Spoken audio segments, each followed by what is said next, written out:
Welcome student. आज के इस वीडियो में हम लोग अनसॉल्व के पार्ट 2 पढ़ने वाले हैं। पार्ट 2 में हम लोग जो अनसॉल्व हरियंत प्रकाशन से पढ़ रहे हैं उसमें हम लोग बहुविकल्पी सेट 1 का जो दिया है 10 नंबर तक बहुविकल्पी उस वीडियो में हम लोग हल कर चुके हैं। जा करके देख लीजिएगा, डिस्क्रिप्शन बॉक्स में लिंक दे देंगे। आज हम लोग 11 नंबर से लेकर के बहुविकल्पी हम लोग 20 नंबर तक हल करेंगे इस वीडियो में। तो वीडियो को स्किप नहीं करना है, वीडियो को पूरा फुल वॉच करते हैं तो आप लोग इस पूरे अनसॉल्व को क्या करेंगे, सीख जाएंगे। जो आपको बोर्ड की परीक्षा होने वाली है इसमें बहुत ही महत्वपूर्ण है। ठीक, तो देखिए सबसे पहले हम लोग को सवाल दिया है कि 1/2 सेमी व्यास के गोले का पृष्ठ होगा। मतलब क्या दिया है कि 1/2 सेमी व्यास दिया है कोई, मतलब इतना व्यास वाले एक गोला दिया है। मतलब जैसे कि ये समझिए कि आपके पास एक क्या है, गोला यहाँ पे दिया है। गोला का जो व्यास दिया है यानी व्यास मतलब पूरा ये दिया है। कितना दिया है व्यास, 1/2 सेंटीमीटर पूरा का दिया है व्यास आपको दिया है। तो हमको क्या निकालना है, इसका गोले का पृष्ठ ज्ञात करना है कि माने गोले का पूरा पृष्ठ कितना होगा। तो हम लोग गोले का पृष्ठ बराबर से सूत्र पढ़े हैं, नहीं भी पढ़े होंगे तो आप लिख लीजिएगा कि गोले का पृष्ठ बराबर से सूत्र होता है 4πr² होता है। क्या होता है, गोले का पृष्ठ यानी वही पृष्ठीय या कहिए पृष्ठ कहिए, तो गोले का पृष्ठ बराबर सूत्र होता है 4πr²। तो आप यहाँ पे गौर करेंगे कि 4π, तो पाई का तो मान लेना ही नहीं है, बट इसमें हम लोग को क्या चीज़ का मान चाहिए, आर का मान चाहिए। लेकिन हम लोग को 1/2 सेमी व्यास की दिया है, यानी ये क्या है 1/2 सेमी व्यास। तो व्यास आप लोग को दिया है तो आप जानते हैं कि व्यास हमें जब मालूम है तो हम लोग त्रिज्या निकाल सकते हैं, क्योंकि d बराबर से हम लोग जानते हैं कि व्यास क्या होता है, त्रिज्या का दुगुना होता है। माने त्रिज्या का क्या होता है, दुगुना होता है। व्यास 2r होता है। क्या होता है, 2r, ऐसे कह सकते हैं आप। इसको मिटा देते हैं थोड़ा। 2r बराबर कह सकते हैं d, यानी 2r बराबर क्या होता है, व्यास होता है। यानी त्रिज्या का क्या होता है, दोगुना होता है व्यास। तो आप यहाँ पे हम लोग का d का मान दिया है, r बराबर से यहाँ d का मान कितना दिया है 1/2। तो यहाँ से r का मान निकाल सकते हैं, गुणा है इधर तो हो जाएगा तो भाग हो जाएगा, तो भाग ऐसे लगा सकते हैं 2 से। तो r का मान हो जाएगा 1/2 और यहाँ पे भाग है तो गुणा 1/2। यानी गुणा करेंगे तो 1 एकम 1, 2 दूनी के 4, तो r का मान क्या हो जाएगा 1/4 हो जाएगा। हम लोग त्रिज्या का मान निकल जाएगा। ऐसे भी आप समझिए कि व्यास दिया रहता है तो 2 से भाग लगा देते हैं, 2 से क्या लगा देते हैं, भाग, यानी त्रिज्या हम लोग का निकल जाएगा। तो हम लोग त्रिज्या निकल जाएगा तब हम लोग क्या करेंगे, यहाँ पे 4 है तो 4 लगा दीजिए। 4 पाई का मान वैसे ही रहने देंगे। r का मान कितना है, r का मान आपका क्या निकल गया 1/4। तो 1/4 गुणे 1/4 2 बार लगा देंगे। 4 से 4 खत्म, यहाँ पे क्या हो जाएगा आपका पाई है तो पाई, तो यहाँ पे लिख देंगे पाई, और बाटा है तो यहाँ पे बाटा क्या लिख देंगे 4, और सेमी है तो सेमी स्क्वायर लिख देंगे। क्या लिख देंगे, सेमी। यानी कभी भी याद रखिएगा कि क्षेत्रफल जो होता है यानी हम लोग का पृष्ठ या क्या निकालना है, क्षेत्रफल, तो यानी इनका क्या चीज़ में निकालेंगे, स्क्वायर में ही होता है। तो 4π/4 सेमी स्क्वायर। देखे तो इसमें π/4 सेमी स्क्वायर क्या आ रहा है, यानी सेंटीमीटर स्क्वायर। यानी हाँ बहुविकल्पी क्या है, बी सही है। सेम हम लोग इसी प्रकार इसको करेंगे। बोलाएगा कि 6 सेमी त्रिज्या वाला एक वृत्त, तो पहले हम लोग क्या करेंगे, 6 सेमी त्रिज्या का क्या करेंगे, वृत्त खींचिए। 6 सेमी त्रिज्या वाला क्या कर रहा है, वृत्त। यानी हम मान लेंगे क्या कितना इसका त्रिज्या है, 6 सेमी, 6 सेंटीमीटर क्या है इसका त्रिज्या है। 6 सेंटीमीटर त्रिज्या वाला एक वृत्त पर क्या करेंगे, वृत्त का एक चाप केंद्र पर 30 अंश का कोण अंतरित करता है। तो एक इसमें चाप बनाना है। चाप का मतलब कैसे समझिए कि आप लोग त्रिज्य खंड पढ़े होंगे, कि यानी हम लोग का यहाँ पे क्या करता है 30 अंश का, यहाँ पे इसको मिटा दीजिए, यहाँ से मत लीजिए, ऐसे ले लीजिए। यह आपका 30 अंश का यहाँ पर मान लीजिए कि 2 त्रिज्य खंड है, यानी 2 त्रिज्य खंड कितना 30 अंश का यहाँ पर कोण अंतरित कर रहा है। ठीक, तो यानी कितना त्रिज्या है, त्रिज्या का लंबाई कितना है 6 सेंटीमीटर। तो अब हम लोग को बोल रहा है कहा क्या ज्ञात करने के लिए, तो अंतरित करता संगत चाप की लंबाई। तो देखिए हम लोग का ये त्रिज्य खंड होगा, इतना का पूरा ये त्रिज्य खंड का क्षेत्रफल होगा। और चाप किसे कहते हैं, चाप वा ये होता है, जैसे कि यहाँ से लेकर के यहाँ तक ये क्या है, चाप है। तो संगत त्रिज्य खंड जो, यानी संगत त्रिज्य मतलब इसका चाप की लंबाई निकालना, यानी बड़ा वाला का नहीं, ये भी एक चाप होगा। यहाँ से लेकर के यहाँ तक ये भी क्या होगा, एक चाप होगा। तो ये संगत नहीं होगा, ये क्या होगा, दीर्घ होगा। मतलब ये संगत मतलब बोला है कि जैसे कि साथ में जो त्रिज्य खंड यानी 30 अंश के कोण अंतरित करता है उसके साथ वाला ये वाला होगा, ये छोटा का इतनी, आप ऐसे कहे कि इतना आला होगा, ठीक। यहाँ से आप मिटा सकते हैं इसको, तो ऐसे आप समझिए कि ये वाला आपका क्या होगा, संगत चाप होगा, जो रेड से है ये वाला संगत चाप हो रहा है। तो इसकी हम लोग को लंबाई ज्ञात करनी है, तो बहुत ईजी है। इसमें भी आप कह सकते हैं क्या कि यहाँ पे क्या आपको दिया है, थीटा दिया है, तो आप लिख देंगे थीटा बराबर से कितना दिया है आपका, थीटा बराबर से हमको दिया है 30 अंश, ठीक। अब क्या दिया है, आर बराबर से त्रिज्या का लंबाई दिया है 6 सेंटीमीटर। तो हमको क्या ज्ञात करना है, चाप की लंबाई। तो याद रखिएगा कि चाप की लंबाई बराबर से सूत्र लिख देंगे, चाप की लंबाई। तो ये भी एक सूत्र आपका याद करेंगे यहाँ पे, चाप की लंबाई बराबर से सूत्र होता है थीटा बटा 360, क्या होता है 360 गुणे 2 पाई आर होता है, क्या होता है 2 पाई आर। अच्छा 2 पाई, देखिए ये यहाँ पे आपका त्रिज्यखंड के लिए होगा तो यहीं पाई आर स्क्वायर हो जाएगा। तो याद रखिएगा कैसे आपको याद करना, हमेशा ये थीटा बटा 360 लेना है। हमको इसकी लंबाई याद करती है क्या है, परिधि है, तो परिधि का यहाँ पर गुणा कर देंगे परिधि से। यहाँ पे मान लीजिए हम लोग को क्षेत्रफल का निकालना होता है, यदि त्रिज्यखंड का निकालना होता है तो पाई आर स्क्वायर, क्योंकि ये वृत्त का इतना भाग निकालना है, तो वृत्त का छोटा भाग यानी क्या दिखाई दे रहा है, यानी पाई आर स्क्वायर। वृत्त के क्षेत्रफल का सूत्र लगा देंगे यहाँ पे पाई आर स्क्वायर, तो ये बहुत ईजी होता है, ठीक। देखिए अब हम लोग को थीटा का मान कितना है 30 अंश, तो यहाँ पर लगा देंगे 30 बटा 360 है तो 360 गुणे 2, अब पाई का मान वैसे ही रख देना है, पाई नहीं भरना है, गुणे आर का मान हमें कितना दिया है 6 सेंटीमीटर, तो 6 लगा देंगे। अब गुणा कर दीजिए, 1 0 से 1 0 कटा देंगे, बढ़ती है 36 हो जाएगा, ठीक। अब हमारा बढ़ते हैं 36 हो जाएगा, 6 दूनी ये भी क्या हो जाएगा 12 हो जाएगा, फिर 2 से भी 2 कैंसिल हो जाएगा, खत्म हो जाएगा। यानी बचा क्या आपका जी, पाई खाली बच गया, क्या बचा, पाई सेमी स्क्वायर, क्या बच जाएगा पाई सेमी स्क्वायर, ठीक। तो यानी हम लोग का कौन सा आंसर हो जाएगा, पाई सेमी स्क्वायर नहीं होगा, पाई सेमी होगा। पूछे क्यों, क्योंकि देखिए ये हम लोग को चाप की लंबाई, क्षेत्रफल नहीं निकाले हैं। हमेशा याद रखिएगा कि क्षेत्रफल जब निकालेंगे ना, यही हम लोग को त्रिज्यखंड का था कि त्रिज्यखंड का क्षेत्रफल निकालिए, तब हम लोग क्या निकालते सेमी स्क्वायर होता है, क्योंकि क्षेत्रफल हम लोग का क्या होता है हमेशा स्क्वायर में होता है। यहाँ पे हम लोग को लंबाई ज्ञात करनी है, तो लंबाई चौड़ाई स्क्वायर में नहीं होता है, लंबाई ज्ञात कीजिए चौड़ाई ज्ञात करिए, ये क्या होता है सेंटीमीटर होगा मीटर होगा, तो इसलिए हमका क्या होगा पाई सेमी, यानी ऑप्शन कौन सा हो जाएगा, ऑप्शन डी सही हो जाएगा। तो इसी तरह हम लोग क्या करते हैं, अगला प्रश्न 13 और 14 को हल कर लेते हैं। प्रश्न 13 और 14 को हल करते हैं। 13 नंबर में दिया गया कि 5 सेंटीमीटर त्रिज्या का एक वृत्त के बिंदु पर खींची गई स्पर्श रेखा पी की होती है। यानी हम लोग को सबसे पहले हम लोग को क्या करना है, 5 सेंटीमीटर त्रिज्या वाला एक वृत्त खींच लीजिए। तो यहाँ पर हम लोग क्या करते हैं, 5 सेंटीमीटर कोई त्रिज्या का क्या करते हैं वृत्त बना लेते हैं, जो कि कह रहेगा कि एक वृत्त के बिंदु पर, तो एक वृत्त के कोई बिंदु ले लीजिए, खींची गई स्पर्श रेखा पी क्यू।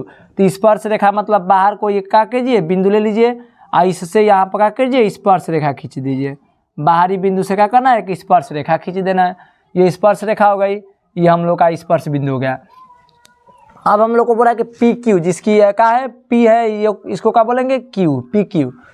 केंद्र ओ से, तो ये मान लीजिए कि यहाँ पे क्या है केंद्र ओ है, केंद्र ओ से जाने वाली एक रेखा बिंदु क्यू पर मिलती है। तो जाने वाली एक रेखा यहाँ पर क्या करती है क्यू पर ये मिलती है, जाकर के क्यू पर मिल गई। यदि ओ क्यू 12 सेंटीमीटर हो, ओ क्यू की लंबाई कितना दिया है हम लोग को 12 सेंटीमीटर, ठीक। यानी ये लंबाई कितना दिया आपका 12 सेंटीमीटर ओ क्यू दिया है। तो अब हम लोग को क्या ज्ञात करना है, पी क्यू की लंबाई ज्ञात करना है, पी क्यू की लंबाई ज्ञात करना है। तो सबसे पहला काम कि हम लोग स्पर्श बिंदु से क्या करेंगे, ये केंद्र पे एक रेखा लगाएंगे। तो ये क्या हो जाएगा आप लोग का, ये त्रिज्या का काम करेगा। त्रिज्या आप लोग को दिया है कितना 5 सेंटीमीटर त्रिज्या वाला, तो यहाँ पर लिख देंगे 5 सेंटीमीटर क्या त्रिज्या से, ये 5 सेंटीमीटर त्रिज्या हो गया। अब हम लोग को ज्ञात क्या करना है पी क्यू की लंबाई। तो सबसे पहले तो आप लोग जानते होंगे कि स्पर्श बिंदु से जो केंद्र पे मिलता है यहाँ कितने अंश का कोण बनाता है 90 अंश का, यानी थीटा बनाएगा। तो आपका थीटा 90 अंश हो जाएगा। और जब ये 90 अंश हो गया तो 90 अंश के सामने वाली भुजा को क्या कहते हैं, इसे बोलते हैं हम लोग कर्ण। तो ये कर्ण का काम करेगा, ये लंब का काम करेगा, ये आधार का काम करेगा। तो हम लोग ज्ञात कर लेंगे कर्ण की लंबाई। अरे कर्ण तो है तो पता क्या ज्ञात करना है, आधार पी क्यू की लंबाई ज्ञात करना है। तो सबसे पहले हम लोग क्या ले लेंगे, पाइथागोरस प्रमेय से हल करेंगे। तो ध्यान दीजिए यहाँ पर लिख देंगे हल। हल लिखने के बाद अब हम लोग क्या करेंगे, लिख देंगे त्रिभुज पी क्यू आर में, ठीक। त्रिभुज P Q P O Q या पी क्यू में, पी ओ क्यू में लिख दीजिए।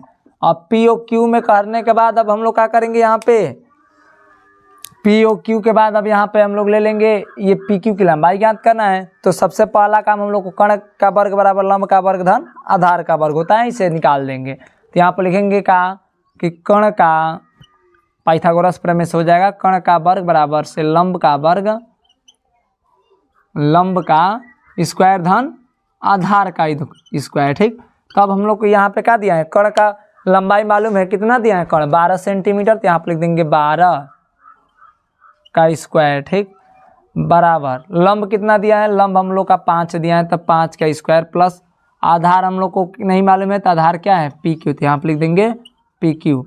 अब हम लोग का यहाँ स्क्वायर हो जाएगा। अब हम लोग क्या करेंगे 12 का वर्ग करेंगे तो 144 इक्वल टू 5 यहाँ 25 हो जाएगा प्लस ये पी क्यू की लंबाई, तो पी क्यू यहाँ पर वैसे ही रहने देंगे स्क्वायर। अब ये इधर आएगा तो माइनस हो जाएगा, तो 144 अब माइनस का 25 इक्वल टू हो जाएगा पी क्यू का स्क्वायर। ठीक, अब घटाएंगे तो कितना हो जाएगा, 14 में से 5 जाएगा 9, यहाँ पे कितना होगा 3 में से 2 जाएगा 1 और 1 पहले से है, तो यानी हम लोग ऐसे कह सकते हैं डायरेक्ट यहाँ पे ले लीजिए पी क्यू इक्वल टू हो जाएगा आपका क्या, ये इधर से स्क्वायर हटेगा तो इधर आकर के रूट में लग जाएगा, तो यानी 119 क्या हो जाएगा सेंटीमीटर। अब देखिए तो 119 कहीं सेंटीमीटर आ रहा है, यहाँ पे आ रहा है, यानी ऑप्शन डी आपका कहाँ है सही है। सेम इसी प्रकार हम लोग 14 नंबर सवाल को हल करते हैं। 14 नंबर में दिया कि संख्याओं 182 तथा 78 का HCF होगा, यानी मसा निकालना है। तो हम लोग को मसा निकालने के लिए सबसे पहला काम कि ये का किसका मसा निकालना है 182। तो यहाँ पर लिख देंगे 182 अब 78। हम लोग छोटी संख्याओं से बड़ी संख्या में भाग दे देंगे मसा निकालने के लिए। तो 182 में भाग दे दीजिए कितना से 78 से, 78 दूनी 2 बार में चला जाएगा, 2 8 है 16 के 6, 2 7 14 1 15, 12 में से 6 जाएगा 6 हो जाएगा, यहाँ पे 7 में से 5 जाएगा 2 हो जाएगा, काट कूट ये अंदर चला जाएगा 78 का, 78 कई बार में जाएगा 26 दूनी 52 नहीं जाएगा, 3 बार में ले लीजिए, 3 6 18 के 8 3 दूनी 6 1 7 काट कूट हो जाएगा। नहीं आपका HCF कितना हो जाएगा, यहाँ पर लिख देंगे HCF इक्वल टू कितना हो जाएगा 26। ऑप्शन में देख लीजिए कहीं है ऑप्शन क्या आपका 20 सही है। तो इसी प्रकार हम लोग क्या करते हैं, अगला सवाल 15 और 16 को हल करते हैं। ठीक, अब हम लोग 15 और 16 नंबर क्वेश्चन को हल कर लेते हैं। 15 नंबर में दिया है कि एक बेलन के आधार की त्रिज्या 3.5 सेमी यदि उसकी ऊंचाई 8.4 सेमी हो तो उसका वक्र पृष्ठीय क्षेत्रफल ज्ञात कीजिए। यानी बोल रहा है कि एक मान लीजिए क्या है बेलन है आपके पास से, क्या है ये एक बेलन बना दे रहे हैं। ठीक, यहाँ पे एक मान लीजिए क्या आपके पास बेलन, ठीक यहाँ से इसको मिटा दीजिए, ये बेलन है। अब बेलन में बोल रहा है कि आधार की जो त्रिज्या है कितना है 3.5 सेंटीमीटर इसकी त्रिज्या है। ठीक, ये त्रिज्या कितना है 3.5 सेंटीमीटर। अब बोल रहा है कि उसकी ऊंचाई 8 पॉइंट, यानी ऊंचाई ये कितना है, ऊंचाई आपको दिया है 8.4 सेंटीमीटर। ठीक, तो ऊंचाई आपको दिया है और क्या दिया है त्रिज्या दिया है, तो बोला है तो इसका वक्र पृष्ठीय क्षेत्रफल ज्ञात कीजिए। तो आप बेलन के वक्र पृष्ठीय क्षेत्रफल का सूत्र हम जानते हैं कि 2πRh होता है। तो आप लगा देंगे कि बेलन की वक्र पृष्ठीय क्षेत्रफल सूत्र क्या होता है 2πRh। तो यहाँ पर लगा देंगे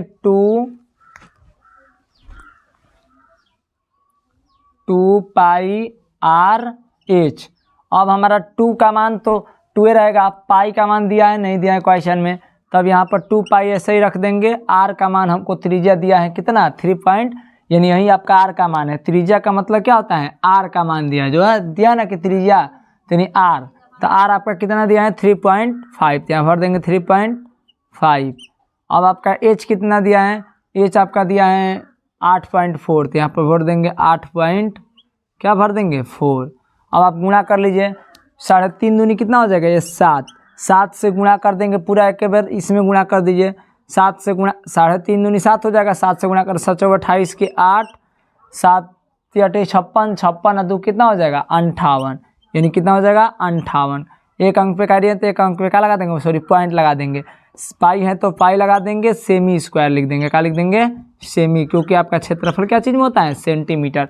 तो 58.8 पाई सेमी स्क्वायर। देखे तो कहीं ऑप्शन में दिखाई दे रहा है 58.8 पाई सेमी स्क्वायर, यानी ऑप्शन डी है क्या आपका सही है। अब हम लोग इसी प्रकार 16 नंबर क्वेश्चन दिया है, इसको भी हल कर लेते हैं।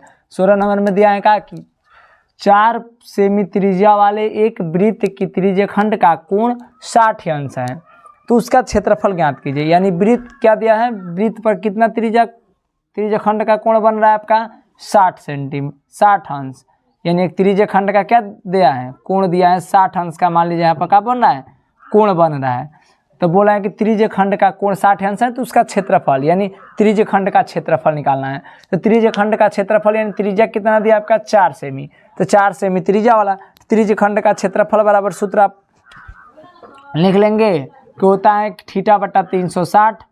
पहले आप लिख दीजिए त्रिज्यखंड का क्षेत्रफल। त्रिज्यखंड का क्षेत्रफल होता है सूत्र के थीटा बटा 360 और पाई आर स्क्वायर। क्या होता है, पाई आर स्क्वायर होता है। तो अब आपका थीटा का मान दिया है कितना 60 डिग्री, तो यहाँ पर हम लोग का भर देंगे 60 डिग्री भर देंगे। यहाँ पर लिख दीजिए 60 और बटा 360 दिया है 360, अब पाई का मान नहीं दिया है, पाई का मान छोड़ देंगे। आपका क्या दिया है, पाई का मान यहाँ पर नहीं दिया तो पाई का मान ऐसे रहने देंगे। आर का मान दिया है कितना 4 सेमी, 2 बार हम लोग 4 गुणे 4 कर देंगे, 1 0 से 1 0, 6 6 के 36 भी यहाँ कट जाएगा। अब आपका कितना हो जाएगा, ये 2 से कटा देंगे, 2 दूनी के 4, 2 3 6, ठीक। अब गुणा करेंगे तो 4 दूनी के 8, अब बट्टा क्या हो जाएगा 3, अब पाई सेमी हो जाएगा, ये भी सेमी स्क्वायर हो जाएगा क्योंकि क्षेत्रफल इसका भी है तो सेमी स्क्वायर हो जाएगा। देखिए तो ऑप्शन में कहीं दे रहा है 8/3 पाई सेमी स्क्वायर, ये ऑप्शन क्या है, सी आपका ऑप्शन सही है। तो इसी प्रकार हम लोग 17 और 18 नंबर क्वेश्चन को भी हल करते हैं, ठीक। तो वीडियो को स्किप नहीं करना है, वीडियो को पूरा फुल वॉच करना है। अब हम लोग 17 और 18 नंबर क्वेश्चन को हल करते हैं। 17 नंबर में दिया गया कि द्विघात समीकरण x² + x - 1 = 0 का विविक्तर होगा। यानी आप लोग पढ़े होंगे कि इस व्यंजक में विविक्तर ज्ञात करने के लिए मान लीजिए कि आपका d बराबर से होता है b² माइनस का क्या होता है 4ac, तो ये BAC इस समीकरण से आपको मिल जाएगा अपनी ये। तो इसको आप क्या करेंगे, इस व्यंजक से पहला x² के यहाँ a है, ये b है, ये c का मान है, तो आप यहाँ से लिख देंगे का कि a बराबर से कितना है 1, b बराबर से कितना है, b बराबर से भी 1 है, c = क्या है -1 है, c का मान क्या है -1 है। तो आप इस मान में भरेंगे तो क्या हो जाएगा बताइए, यहाँ पे भरिए, b का मान क्या है 1, तो 1 का वर्ग करेंगे तो 1 - 4 गुणे a का मान कितना है 1 ही है, a का भी मान 1 है, तो यहाँ पर भर देंगे 1, फिर यहाँ पर भरेंगे गुणे c का मान कितना है -1 है, c का मान -1 भर देंगे। अब यहाँ 1 का स्क्वायर करेंगे तो 1 हो जाएगा, -4 में 1 से गुणा करेंगे तो 4 हो जाएगा, फिर गुणे या मैंने क्या हो जाएगा -1 हो जाएगा। अब आप लोग पूरा टोटल गुणा करेंगे तो यहाँ पे क्या हो जाएगा देखिए 1, अब माइनस में से गुणा करेंगे तो प्लस, अब 4 में 1 से गुणा करेंगे तो 4, 4 1 कितना हो जाएगा 5, यानी विविक्तर डी का मान कितना हो जाएगा 5। इसमें ऑप्शन में देख लीजिए 5 कहीं दिया है, वो ऑप्शन सही हो जाएगा 5 - 5। ऑप्शन में 5 दिया ही नहीं है, इसका मतलब आपका ऑप्शन क्या है, फिर से एक बार देख लीजिए। 1 का मान यहाँ पे हो जाएगा आपका 1, b का मान हो जाएगा b का मान 1 हो जाएगा, c का मान 1, ठीक है, गुणा भागा करेंगे तो आपका ऑप्शन ये बना लीजिए, ऑप्शन गलत दिया है, ठीक है, इसी को आपका बना लीजिए, प्लस का 5 बना लीजिए, प्लस का 5 होगा, माइनस का 5 नहीं होगा, ऑप्शन में क्या दिया था, मान लीजिए गलत दिया है, ऑप्शन आपका क्या हो जाएगा प्लस का 5 बना करके सही मान लीजिए, ऑप्शन क्या है बी आपका सही हो जाएगा। अगला हम लोग 18 नंबर क्वेश्चन कॉल करते हैं। 18 नंबर दिया कि द्विघात समीकरण -1 4x + 4x² = 0 के मूलों का योगफल ज्ञात कीजिए। यानी हम लोग को व्यंजक पहले कितना दिया है, इसको सीधा रूप में लिखिए, तो यहाँ पर सीधा लिखेंगे तो 4x² - 4x और उसके बाद से प्लस का क्या लगाएंगे 1, उसके बाद से = क्या हो जाएगा 0 हो जाएगा। अब हम लोग का क्या कहा है कि मूलों का योगफल, तो आप लोग पढ़े होंगे कि मूलों का योगफल बराबर से एक सूत्र होता है कि मूलों का योगफल होता है क्या, ब्रैकेट में माइनस का b बट्टा क्या होता है a होता है, आप लोग पढ़े होंगे माइनस का b बटा a होता है। इसी चीज़ को कहा देगा कि मूलों का गुणनफल बताइए तो c बटा क्या होता है a होता है। तो याद रखिएगा कि मूलों का योगफल माइनस का b बटा a होता है और गुणनफल क्या होता है c बटा a होता है। तो हम लोग का योगफल पूछा है तो योगफल में क्या करेंगे उसी प्रकार हम लोग का b का मान क्या है, यहाँ पे b का मान देख लेंगे कि b का मान आपका दिया है कितना माइनस का 4, c का मान 1 है, a का मान 4 है। तो हम लोग का b का मान भर लीजिए, b का मान क्या है माइनस का 4। तो आगे से बाहर माइनस है, इसके बाद से माइनस का 4 बटा a का मान कितना है 4 है। तो यहाँ पे 4 भर देंगे। अब आप लोग क्या करेंगे यहाँ पे इसको माइनस माइनस भी कट जाएगा, 4 के 4 कट जाएगा, तो यानी क्या बचेगा 1 बचेगा। यानी ऑप्शन आपका क्या हो जाएगा सी सही हो जाएगा। आपका ऑप्शन सी सही लगा देंगे। अब हम लोग अगला 19 नंबर और 20 नंबर क्वेश्चन को क्या करते हैं हल करते हैं। 19 और 20 क्वेश्चन को हल करते हैं। ठीक, अब हम लोग क्वेश्चन 19 और 20 कर लेते हैं। तो 19 में दिया है कि निम्नलिखित सारणी में से माध्य होगा, यानी समांतर माध्य इसमें क्या करना है ज्ञात करना है। तो सबसे पहला काम का हम लोग को ये दोनों दिया है, आप वर्ग अंतराल और बारंबारता दिया रहेगा।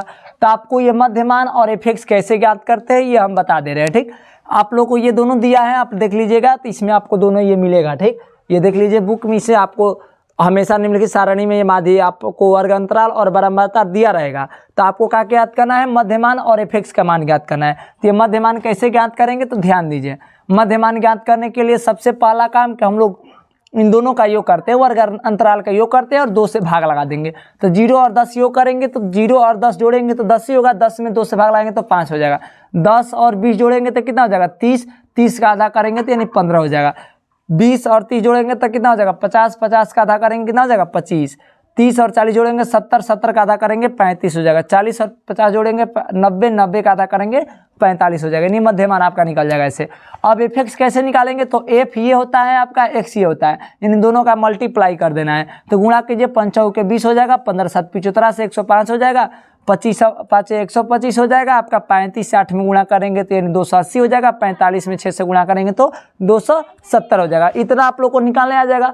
इतना निकालने के बाद सबसे पहला काम हम लोग क्या करेंगे सिग्मा एफ को जोड़ेंगे। तो सिग्मा एफ को जोड़ेंगे क्यों, सिग्मा एफ आपका ये सिग्मा का मतलब योग होता है, एफ मतलब बारंबारताओं को जोड़िए। तो 8 6 14 5 19 19 7 कितना हो जाएगा 26 4 30, यानी आपका कितना हो जाएगा 30। अब हम लोग सिग्मा एफ को जोड़ेंगे तो इसको भी जोड़िए। तो इसको जोड़ेंगे तो कितना हो जाएगा 0 0 0 5 5 10 के 0 हो जाएगा। 8 7 15 8 7 15 2 17 2 19 1 20 के कितना हो जाएगा 0, कैरी बचा 2 2 2 4 2 6 और 2 कितना हो जाएगा 8, यानी सिग्मा एफ का मान कितना आ जाएगा आपका 800 आ जाएगा। तो यहाँ पर लिख देंगे सिग्मा एफ एक्स बराबर से कितना आ जाएगा 800। तो अब आपका माध्य बराबर से यहाँ से सूत्र लगा देंगे कि माध्य इक्वल टू हो जाएगा आपका कितना सिग्मा एफ एक्स बट्टा सिग्मा एफ होता है। तो अब सिग्मा एफ एक्स का मान कितना है आपका 800। तो 800 पूरा बट्टा लगा देंगे कितना 30, 0 से 0 कट जाएगा, भाग लाएंगे तो 3 दूनी के कितना हो जाएगा 6, 3 दूनी के 6 2 0 फिर 6 हो जाएगा, 3 6 के 18 हो जाएगा। ठीक, 20 होगा तो 3 6 के 18 पॉइंट लगा देंगे, फिर भाग लाएंगे 3 6 के 18 फिर भाग लाएंगे 3 6 के 18, यानी आपका 26.66 आएगा। यानी ऑप्शन क्या हो जाएगा आपका देख लीजिएगा, ऑप्शन बी आपका क्या हो जाएगा सही हो जाएगा। ऑप्शन इसमें जगह नहीं था इसलिए ऑप्शन नहीं लिखे हैं, तो ऑप्शन आपका क्या हो जाएगा बी सही हो जाएगा, 26.66 आ जाएगा। अब इसमें हम लोग निम्नलिखित सारणी का माध्यक वर्ग क्या होगा, यानी माध्यक वर्ग इसमें निकालना है। यानी माध्यिका और माध्यक वर्ग एक ही होता है, ध्यान दीजिएगा। माध्यक हम लोग का बोला है तो माध्यक निकालने के लिए सबसे पहला आपको ऐसे वर्ग अंतराल और बारंबारता दिया रहेगा। तो ये जब दोनों दिया रहेगा तो इसमें हम लोग ढूंढेंगे, जानते हो क्या बारंबारता में सबसे अधिक बारंबारता किसका है, किस वर्ग का सबसे अधिक बारंबारता है। तो यहाँ 8 है 6 है 11 है 18 है, सबसे अधिक बारंबारता किसका है बताइए 18 का है ना। तो 18 सबसे अधिक बारंबारता है। तो 18 से पहले एक बार जाएंगे तो 18 के पहले क्या होता है 11 है। 11 का हम लोग का देख लेंगे वर्ग देख लेंगे किस वर्ग अंतराल में है, तो यानी 20 और कितना में है 30 में। तो हमारा ऑप्शन क्या हो जाएगा इसका 20 और क्या हो जाएगा 30 वर्ग अंतराल हो जाएगा, 20 और 30, यही ऑप्शन क्या हो जाएगा इसका बी ऑप्शन, इसका भी ऑप्शन सही हो जाएगा। फिर से एक बार समझ लीजिए, नहीं समझ आए तो माध्यक वर्ग निकालना होता है तो सबसे पहला काम कि आप लोग बारंबारता देखेंगे, बारंबारताओं में सबसे अधिक की संख्या का बारंबारता है। ठीक, तो आप लोग 18 हैं, 18 से कदम पहले देख लेंगे। 11 है, 11 का ही हम लोग का वर्ग क्या हो जाएगा, यही आपका क्या हो जाएगा, माध्यक वर्ग हो जाएगा, जिस 20 और 30 के बीच में। समझ आया? तो इसी के साथ जय हिंद दोस्तों। अगर पूरा वीडियो समझ आया तो वीडियो को लाइक कीजिएगा, चैनल पे नए हो तो चैनल को सब्सक्राइब कीजिएगा। अगले हम लोग प्रश्न संख्या 21 को पूरा हल करेंगे, तो वीडियो को स्किप नहीं करना है, वीडियो को पूरा फुल आज करना है। ये आप लोग को 10 यानी बोर्ड का 2025 का जो एग्ज़ाम होने वाला है, तो बहुत ही आप लोग क्या करेंगे, इसमें आप लोग अच्छा से अच्छा नंबर लाएंगे। तो जय हिंद।